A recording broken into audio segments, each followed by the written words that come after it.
Hey guys, welcome back to my channel, and for those of you who don't know, this is my husband Josh. Hello. This is my best friend. Guys, it was his birthday 2 days ago, so I think you should comment happy birthday for 2 days ago. Okay, anyways, moving on. So today we are going to be chatting about our wedding story, which was a little bit wild, a little bit crazy. Basically, long story short, it got cancelled about 3 times, but we just here to explain in depth what had happened. Yeah. Okay, so it's not going to be super formal or anything. Feel free to chip in wherever you'd like. You just tell your story. Okay, so we got engaged on the 15th of December 2019, and we had planned to get married today, the 26th of September 2020. So basically it was a 9-month engagement. Yeah, a 9-month engagement and a 9-month planning process. However, we are going through a pandemic at the moment. And yeah, basically when coronavirus hit South Africa in March, and we went into a really strict lockdown level 5, we didn't know what the plans for the future were going to be like. I don't think anyone could have predicted it. And yeah, we just didn't know. When Cyril announced that no, it was going to be like a lockdown level 5 for 3 weeks, and then it got extended, and then we went to level 4, and we just didn't know how long we were going to be locked down, and if we would be able to get married in September.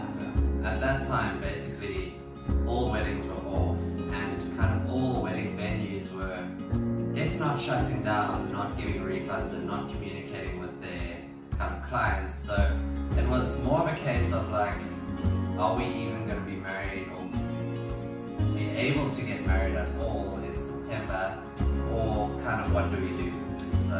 So yeah, we sort of had made the decision. Okay, no. First we had contacted our wedding venue. I'm not going to mention their name, but we contacted our wedding venue and we asked them what's happening with our wedding in September. We cannot plan. We're in lockdown in 5. What's happening? And they were, honestly, to be truthful, they were quite useless. yeah. Weren't happy at all. They couldn't give us any details about what was happening. They didn't know what was happening. The owners weren't communicating with the staff, so it was just a massive mess and we couldn't get any information out of it. So we asked for our money back. So we had a deposit, I think, of about 20k with them. And we asked for our money back. Obviously we said to them, you know, take your admin fees, take a certain percentage. We understand that, you know, it's an inconvenience, but please just give us our deposit back. And they said to us, sorry, you know, we can only give you your deposit back if you sell your wedding date. So we had to sell our wedding date, which is the 26th of September 2020, to another couple of the same value that we were going to spend at their venue in order for us to get our deposit back. Or our alternative option was to postpone our wedding. So we were like, flip, obviously we don't know what's happening with the world. There's no way we're going to be able to sell our wedding date. We can't currently even get married. You know, it's not even law at the moment to be able to get married. So we were just really frustrated. So obviously we took option number 2 and we postponed our wedding to the 9th of October 2021. So next year, technically is our wedding. And in the back of our heads, we just had this hope that like, okay, cool, next year, October, we will be able to sell our date. We can hopefully get our money back. Yeah. So that was sort of our plans. Or we had obviously thought that, okay, we'll get married next year, October. And then, yeah, lockdown was quite difficult on both of us. We were living with Josh's parents at this stage. And just like everyone sort of felt the sort of negatives of being locked in a home, not being able to leave home, very cabin fevery. It was just, yeah, it was just really difficult, and we just really were desperate to get married. We just wanted to move out, get our own place, and for us it was non-negotiable that we get married before we move in together. Obviously I was staying with Josh's parents, we stayed in separate bedrooms, but it was a non-negotiable for us to get married before we moved in together. And yeah, another thing that sort of like sparked our decision to get married in July, which you guys will find out about now in a second, was just for me one of the biggest things is just my dad's a pilot and he is quite old. He's over 65 years old, and yeah, he's very high risk in terms of getting COVID. And for me, it was just like, you know, I don't know if he's going to be alive next year, as sort of morbid as that sounds, but I don't know if he's going to be alive next year. And for us to hold our wedding off until October 2021, and he might get coronavirus from like going to the cafe or something, and he passes away, like it would be really tragic for me to know that I could have had some sort of version of a wedding now than hold it off, you know, obviously because we didn't know what this virus could do and the potentials of it. So one of our biggest reasons for us eventually pulling our wedding up was because we wanted my dad there. So yeah, it was like really, really playing on my heart, and we were so ready to move out, and it was just like, well, what can we do? Like, we can't get married, so what are we gonna, or we can't have a wedding, what are we gonna do about it? So then I think it was on the night of the 10th of June, we just had like this massive sort of, I want to say DMC, and we just sort of like told each other how we were feeling and where we were at, and we just had like a really open conversation, and we were so ready to get married, and the thought of holding it off until October 2021, it just wasn't going to happen. And we decided on the 10th of June, we wanted to get married on the 11th of July. So basically a 31-day time period to get married, which was crazy. And we had made the decision. I contacted Shan, she made my dress. And the first thing I said to her was like, I haven't told anyone, but is there any possible way you can make me a wedding dress within the next 4 weeks? And the next day, she literally took me to the plaza, I guess, the fabric store, and we got our fabrics and whatever, and then after I bought my fabrics, we sort of sat down, and we didn't know exactly that we were going to get married on the 11th of July, but we knew it was going to be sort of 30 days. But the first thing we had to do was find out when my dad was leaving again. So he hadn't been working since about February, and then with lockdown he wasn't able to go back to work, and we knew since the lockdown levels were getting easier he would start to work again quite soon. So we went to my parents' house and we just said to them, when is dad leaving? What day could be the safest for us to get married so that he can be there? And my parents said roughly like the 15th of July, he'll probably be going back to work. He's based in Nigeria. And so yeah, we booked for the 11th of July. It was just gonna be immediate family, so mom, dad, brothers, sisters, and then our bridal party. I had 4 bridesmaids and Josh had 4 groomsmen, and that was it. Nobody else, no extra friend, no extra uncle, nothing. Like, that's the only people we would have had there. Which also, when we got engaged, or before we got engaged, and we decided that we were going to start kind of preparing for marriage and everything, our original plan was just to have a very small intimate wedding. And then the more people we spoke to kept on saying, no, you'll regret it, invite all the people, do the whole thing, spend the money, and we were kind of pushed into that direction. So one of the pluses before we carry on with the whole story was that we got to go back to basics and have our perfect idea of a wedding anyway.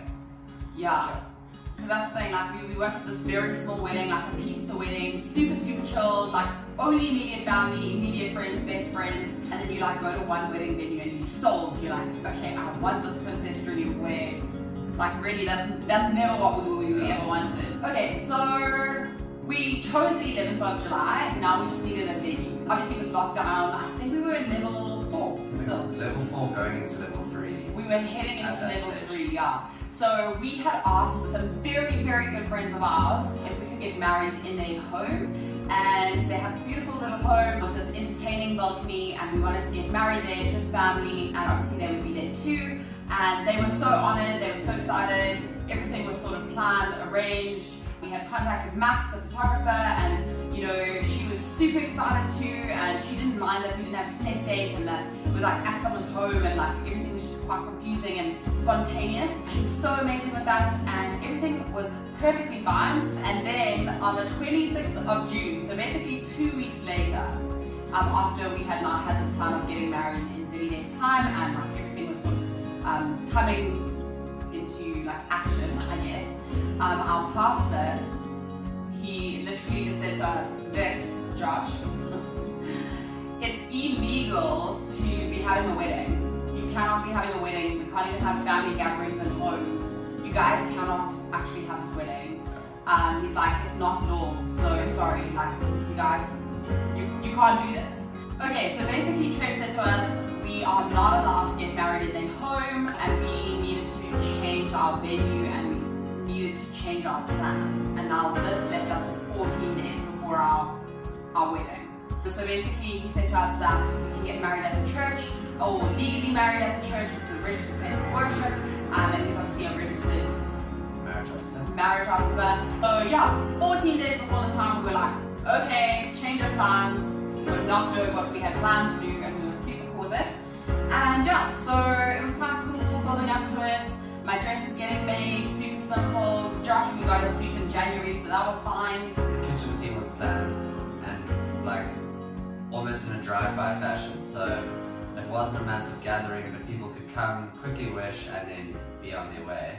Everything was rolling and getting into a position where it could be complete, and then yeah, basically on the Tuesday, one of my bridesmaids had just sent me a message, and she was like, listen, I'm sick, I have like sore throat, aching body, dry cough, sort of all of the COVID-19 symptoms. I'm going to go to the doctor tomorrow. I was like, oh my gosh, okay. Wednesday came and she was like, I didn't go to the doctor, I went straight for a COVID test. And I was like, oh my gosh. Okay, now we're sitting in a place where like, we have a person who might not have COVID, but has gone for a COVID test and will only get their results maybe on Friday, potentially only on Saturday. Can we go through with our Saturday plans of the 11th of July? Can we go through with our wedding or with our marriage, knowing we've been in contact with someone and not telling the immediate family and the one or two bridal team like what has happened?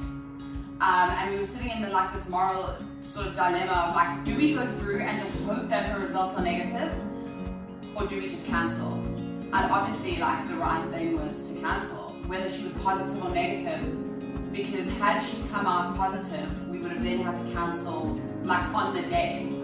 So yeah, it was extremely traumatic, I'm not gonna lie. It was really, really rough. That Wednesday we cancelled everything.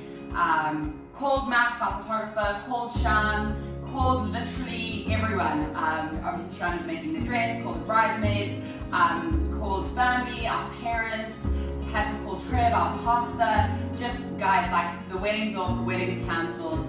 And it's kind of like hard to describe what that feels like, because in our case, we had got our apartment, we had signed the lease, I had moved all of my stuff in, Vix was getting ready to move all of her stuff in after the fact. Everything was planned, kind of everything was paid for and put in its place, ready to go. And then literally for that to be ripped away, like I don't know, unless you've been through it, if you can actually tell what that feels like. It's traumatic. Yeah. The best word is traumatic, because everything is going, everything is happening, and then suddenly it all has to be stripped away. And that's pretty hard, and that kind of like hit us the hardest and made us the most angry, like not with anyone in particular, with the situation and with kind of what we had to go through. Especially after everything that had happened in the beginning of the year. So it almost felt like one thing after the next that just kept being taken away, and yeah, so that Wednesday we called everyone, lots of tears, it was just super sad. And then the Friday her test results came back and they were negative. So within a heartbeat I was like, oh my gosh, let's call everyone, maybe we can still make this happen, like everything's still ready, like if we have to go buy a cake from Woolies or like buy flowers from Woolies, like let's just wing this, we can still have our day tomorrow. And long story short, on the Wednesday when we had finalized and we had cancelled everything, we had also cancelled our very last premarital counselling session. But also our appointment with the marriage officer, with the pastor. Yes. So, I mean, you can't just rock up and sign, you have to make an appointment. So we had cancelled the formalities as well. So we had cancelled everything, but in specific, we had cancelled our very, very final last marriage counselling session, obviously via Zoom. Because we were so distraught, we were just crying and like eating pizza, we were like... And we were in no position we just go couldn't through finish that. it. Yeah. So we called Trev, our pastor person, and we were like, Trev, can we get married tomorrow? And he was like, guys, you haven't finished your last session, you have rearranged the whole day, we've all like replanned our lives. Realistically, no. And at the same time, in the same breath, just because we hadn't finished our last session doesn't disqualify us from getting married. It was just the deal we had made. It was what we had agreed to, and we said we were going to go through everything prior to marriage so that we as prepared as can be, and we broke that deal almost. So it's not to say, I know a lot of people think, oh well, you could have really just attended that premarital course after your wedding, and that's not the point. That's missing the point. It's we had a commitment that we had to honor, that we didn't, and that was the result.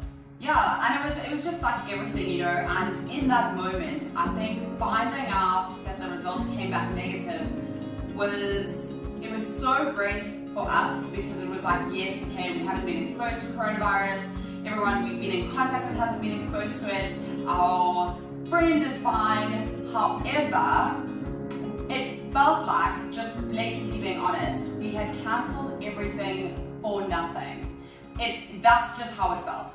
Yeah. We had cancelled our whole day literally for nothing, you know, like what could we have done earlier on to maybe have gotten her tested earlier, or for us to have planned differently, or like what could we have done? But also the thing that was so, I would say, dramatic about this process was it wasn't a case of, oh, let's postpone the wedding to next week Saturday, or let's postpone it to 2 weeks time.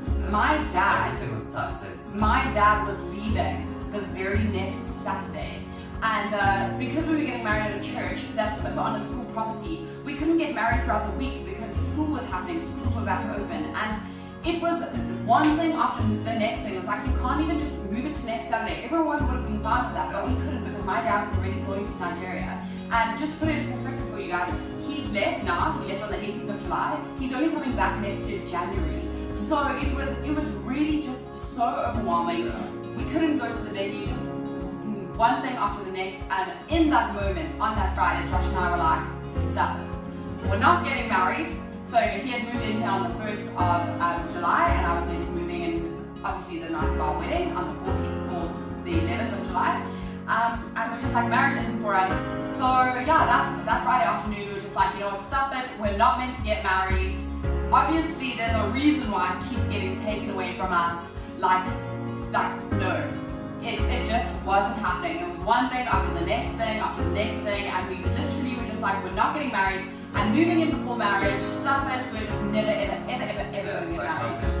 It's not for us. We try to do things the correct way. For us, we've tried to do things honorably. We've tried to do things in the way in which, we believe is for us. And obviously, it's just not meant to be. So we called Trev and we were like, you know what? Sorry, moving in before marriage, we're not getting married. Yeah, and he stopped what he was doing, and we had like a Zoom meeting for like an hour or so, and we were just so broken, like we were crying about it, and it was so upsetting because, like I said, it was not just as easy as postponing it. Yeah. It was so time sensitive, and it was just, it just got ripped away from us, you know. And anyways, we had this conversation with him, and it was so awesome, and we just literally just prayed about it, and we sort of came up with this new idea. So like the whole thing throughout, like the whole marriage counseling and whatever, the biggest kind of focus was that we're not just being united, I guess is the word, to each other. Like it's a unity with God as a marriage, you know, that's the kind of the gist of it. And basically during all the planning and during especially the uncertainty of Corona, God was missing from the equation the whole time because we weren't mindful of that. We weren't kind of cognizant of the idea that like God's got this under his control and everything's happening for like our good essentially. And we kept losing sight of that, and we kept kind of putting God in the corner during our planning and whatever. And during kind of like our prayer sessions and whatever, we just were like, where is God in the equation, and why isn't he at the forefront of the equation? And the idea was basically to bring God back into our marriage and to have our friends and our best friends and family there so that we could share our testimony of our wedding story and how everything kind of was worked to this point for the ultimate glory of God. And that's what we decided to do. We decided to share our testimony with everyone,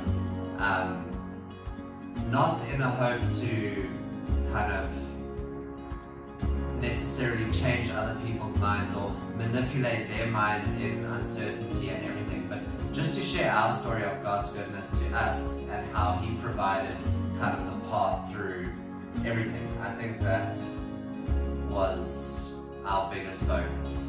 So yeah, we just sat down and we just cried and we like prayed about it, and we just felt that maybe all of the things, like the things as in like the big day, the build up, the this, the that, the photos, like everything that sort of like resembled a wedding was taken away from us because our main focus wasn't God.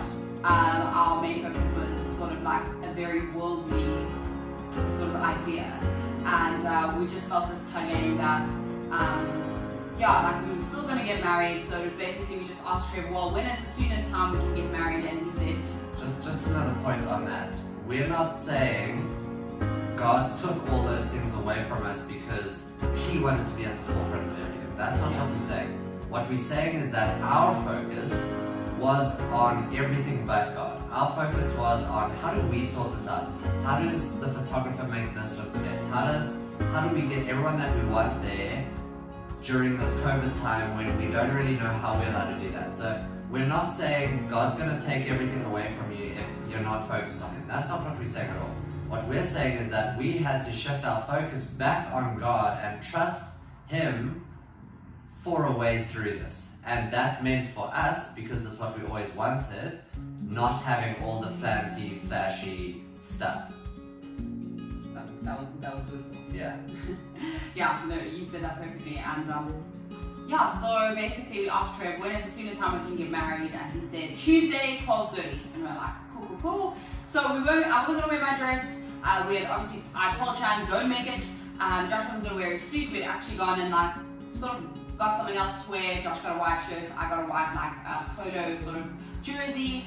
We wanted obviously still the white to be there, and we're just gonna sign our papers and sort of very minimal kind of like elope style. Yeah, very chilled in that, and we took away all those things. And then the Monday night, before obviously we were getting married the Tuesday now, Monday night, 1 a.m, I can't fall asleep. I'm on Pinterest and I'm like looking at like court weddings, like I'm just seeing all these photos, and I was just like, people still wear their dresses to a court wedding. Like, it's not super uncommon to still wear your dress and your suit to a wedding, to the courtroom. I was like, why don't we just wear it? You know, like, I understand we're not gonna have the build up with the bridesmaids and the build up with the groomsmen and the photos with the this and the that and all these fancy things. But I just think that there's something so beautiful in being able to still wear your white dress and your suit on the day you sign your papers and you officially get married. And there was something in my heart just saying to me, you're going to get married, you're going to move in, but then even if you have your wedding a year later, I just don't think, and this is for us personally, not for you as a couple, not for anybody else, but for me personally, I just don't think it would have been the same thing wearing my white dress in a year's time, even if we have that October wedding or whatever. It didn't feel like it was for us the right thing to do. So I called. Ultimately though, you get married once. Whether you get married and you have your wedding later is irrelevant, because when you get married, you marry. And chances are, a year down the line, you're not gonna care. Yeah, it's gonna be something very insignificant, because the significant thing has already happened. The symbol, which is like putting on the rings and whatever, has already happened. So sure, you can have a party, but it's going to be a party, it's not going to be your marriage. So, and again, not taking away from anyone that's going through a COVID wedding and that didn't wear their dress on their court signage. I know there are many of you that have done that, but for us, it's just our perspective. It's just our perspective, and I just knew that after we're married, like that big day, or that big signage, that big commitment, like, you know what, it's just not going to be the same thing, you know, and especially for us, because it was everything. It was moving in together, it was sharing the same bed, it was literally everything, you know. So yeah, I called Shan at 9 a.m. on Monday, and I was like, I know you haven't finished my dress, is there any way you can get it done for me? And literally, like, she just rambled and she got it done, and I was there at like 7 p.m. on the Monday night, and I got my dress for the Tuesday. We didn't tell anyone, and yeah, we just sort of did it. So basically how it happened, I'll share some photos in the next couple of slides and stuff. But basically it was super simple. We had the best team surrounding us, and I'll share the photos with you guys, but I need you to understand we did not have a wedding. We had a marriage. It was a marriage testimony. In no way was there anything that resembled a wedding, apart from the way we dressed and obviously the vows and the rings. So basically what happened was Josh was getting ready in our apartment by himself. He was getting ready by himself, and Maxine, our photographer, came in and took a couple of shots of him getting ready in that, which was so awesome that she got to do that because we weren't going to have photos like that. Josh left, and in our estate he went down to one of the forest areas, and then I came into our apartment and I got ready. Both our moms basically like helped me get dressed, and again we got some cool shots of me getting ready, which was really cool because it made it look like we were like building up to that moment. But it was just literally my mom, Josh's mom, dressing me, and then Josh was in the park with the dads, and yeah, they were just waiting there, and with my brother. And then I came down, and basically what's cool about this park is like he was here and I was able to go through like an entrance that way, where he wouldn't have seen me. So basically he was facing the other way around, and my dad got to like walk me down this sort of bridge. It is a bridge. Yeah, walk me down this bridge, which was like so special because although he didn't walk me down an aisle, he walked me down like this like little fake bridge thing. And then Maxine, our photographer, basically just told Josh to turn around when I was there, and that was really special. That was like our first look. So that was so awesome because, you know, ideally the groom doesn't see the bride until she walks down the aisle, and we didn't have an aisle. So it was so special to have that. And then we just wrote each other letters the night before, just because we'd gone through so much. And yeah, we wrote each other letters the night before, and we gave it to each other, and we read them back to back. And then we basically said hello to our family. That was it. We took some photos there. From there we went straight to our signage. We went and signed our papers. We were legally married at 12:30. From there we ordered pizza from Pizza Del Forno's. This is the second time I've mentioned Del Forno's in my videos, and I only have 2 videos. Not a sponsor. Yeah. I should get sponsored. We went to Pizza Del Forno's and we ordered pizza, or we ordered once we left our signage. We did take some photos there because it was just mom, dad, brother, sister sort of thing, or our intimate family. Took some photos at our church where we legally signed our papers. Ordered our pizza, came home, ate lunch together. It was really cool. Spent the rest of the day with Maxine, our photographer. We took some photos down in one of the other parks in our estate. And then we took some more photos on like the 18th hole. We live in an estate that has a golf course, so we took some more photos there. From there, we rushed back to our church. We have a cafe, and obviously we were in lockdown level 3. So it's a coffee shop, which coffee shops had not opened, restaurants had not opened. So it was just our immediate family, and then like we had coffee together. Which was really cool. Yeah. So luckily restaurants were open, and because it's really And if you know anything about us, coffee is like, if this is the pyramid, like coffee's right up there, you know. So like that's just goals for us. So yeah, it's a beautiful little coffee shop, and it's registered restaurant, still on the church property. And we got there at 4, and everyone was separated in twos. If they were a couple, it was a couple. Everyone wore their masks. We walked in together as a couple, and then basically Trev did like a 15 minutes like devotion service, you could call it. And then we did the vows. I will attach that video to this so you guys can see it. Sorry if you hear Josh asking Trev what he's asking. Okay, well, if you guys don't know this, Josh is 100% deaf and is right here. Don't start with 100% deaf.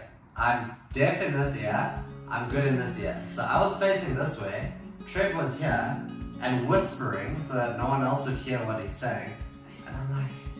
Yeah, so basically when I attach that video, you guys will see Josh like couldn't hear some of the things Trev was saying about our vows, just because it was being fed into his deaf ear. Okay, anyways, long story short. So we said our vows there, we cut cake, which was really nice, and we still got to cut a cake. Yeah. And then it was literally just restaurant style, everyone has coffee cake, we were there for an hour. And then Maxine was really cool, she got us sparklers, and everyone made like a sparkler little pathway for us, and we ran out, and that was literally it. Yeah, there was no like first dance, or there was literally nothing. Like I said, we spent the whole day together taking photos, eating pizza. It was amazing. It was the best thing ever. I would do it 10 times over. I wouldn't change a thing about our day. It was the most special day of my whole life. It was literally like 2 days the best day of my life. And it was so worth it. I wouldn't have changed a thing about the hurt we went through, the frustration. Like it was just, everything was meant to happen the way it happened. And yeah. Pop us any questions if you have any other questions that we might have missed, or if there's something you want to know. But it was really cool. And once you get married and you don't have that massive wedding with like all the millions of people and the this and the that and the flowers, you almost realize that you don't need it. Like, well, for us, so when you come to terms what marriage is for you, for us it's unity with ourselves and unity with God as one. And that's the root of our marriage. So for us, our marriage was perfect. For you, it might be a whole bunch of flashy stuff. There's nothing wrong with that. We're not saying there's anything wrong with that. For us and what we believe in, that's our perfect idea of. But also, let me just say, we spent the whole day together. Yeah. And it literally felt like it happened within 2 minutes. Yeah. And yeah, maybe we should do a video on like budget wedding, because our wedding was super cheap. Our wedding furnished our house. Yeah, the money we got to save on not having a wedding furnished our entire apartment. We're going on a really rad honeymoon, and yeah, it was just amazing. Yeah. And now I'm married to my best friend. But she doesn't wear her rings. I do. No. This is like the first time we've wear it. It's just because I need a silicone one, so it doesn't get onto things. Okay, but anyways, if you guys have any questions or if there's anything you want to know, please let us know. Well, that makes sense. Yeah, let me know. I hope that helps understand the story a little bit better. And yeah, otherwise, have a great day. Peace. I, Joshua, according to the word of God, give myself to you, to be joined to you as well. I promise to love, care for, and protect you. From this moment forward, and to keep myself for you, for as long as we both shall live.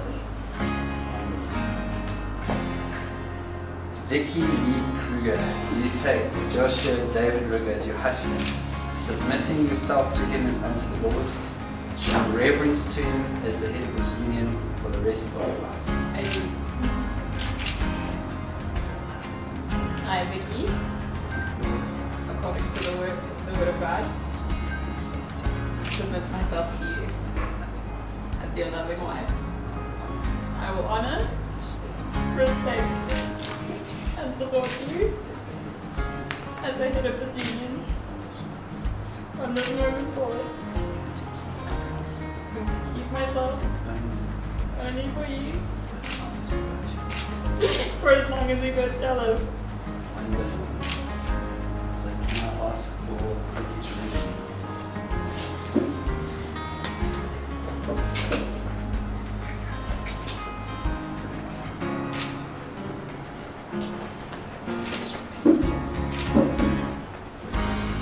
With this ring, I marry you as a token,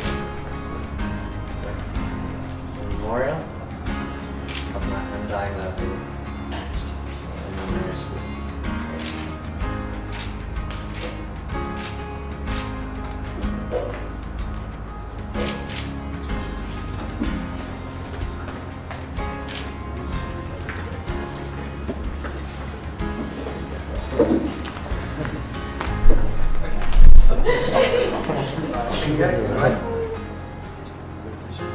With this ring, I marry you. It is a token, a memorial of my undying love for you and my marriage to you. Josh, You may now kiss your bride. And I'll be there when you need me. You can count on it every time. It won't always be easy, just as sure as the sun will rise. I'll be there when you need me, with every tear that falls from your eyes. Oh, you have me completely. I'll be there when you, I'll be there when you need me.